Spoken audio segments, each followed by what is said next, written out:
如果有一天我们的太阳和所有恒星一样，在有限的寿命里最终耗尽氢元素，慢慢变成一颗白矮星，假如这一天提前到来，太阳在眨眼之间突然消失了，地球会发生什么变化？太阳消失8分钟内，光从太阳传播到地球需要这么长时间，所以我们剩下的日光比水星或金星多。我们不会立即冻结，会有一些来自太阳的能量，可能会持续数周。此外，来自地球核心的余热会让我们坚持一阵子。然而，与太阳的温暖相比，流到地表的热量微不足道，这只是太阳提供的热量的10000分之一左右。因此，我们仍将陷入困境。太阳消失8分钟后，我们仍然可以看到木星、土星等其他天体，但是我们看不到月球。虽然月亮仍然在那里，但是它不会产生月光。此时的我们将陷入一片漆黑，没有白天或黑夜的感觉。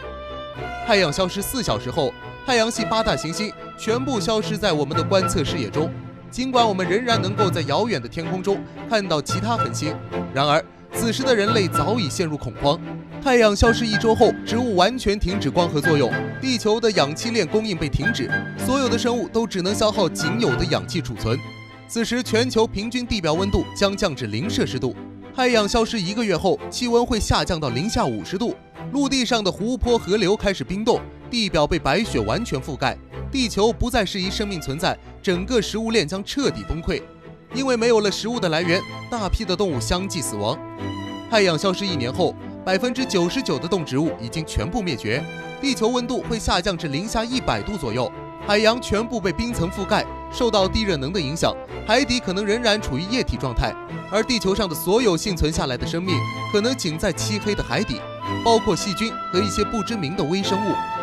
太阳消失10年，气温会继续下降，最终它们会达到约零下200度，将接近绝对零度零下273.15度。而绝对零度是原子停止移动的温度，大气层急剧收缩，臭氧层消失，宇宙中的高能粒子流将直达地表，人类文明所有痕迹将全部淹没在一望无际的冰原之下。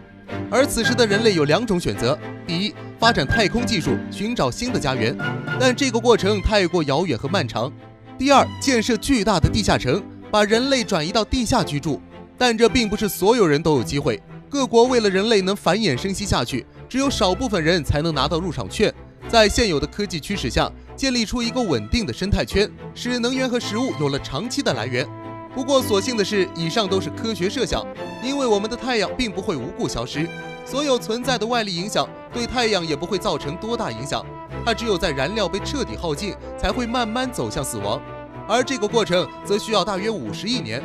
最后留个疑问给大家，如果太阳真的突然消失了，你会怎么办？好了，以上就是本期全部内容，我们下期再见，谢谢大家。